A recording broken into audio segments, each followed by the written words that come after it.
Good day, sir, madam. I'm Mary Ann Lacra. I'm 31 years old. I'm single.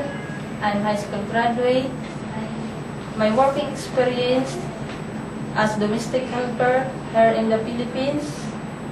My duties and responsibilities are mopping, washing, ironing, cooking. Good day to you, Miss Mary Ann. How are you today? Sir, madam, I'm fine. Are you sure you can be a good domestic helper and why?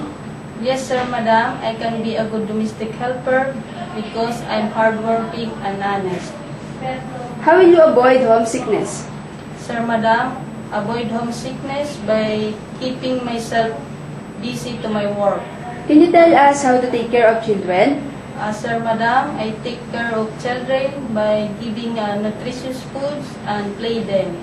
What if you commit a mistake and the employer scold you? What will you do? Sir, madam, I say promise I will not do it again. Any last message to your future employer? Sir, madam, I will choose as domestic helper because I'm hardworking and honest, loyal, and I promise I will finish my contract and more.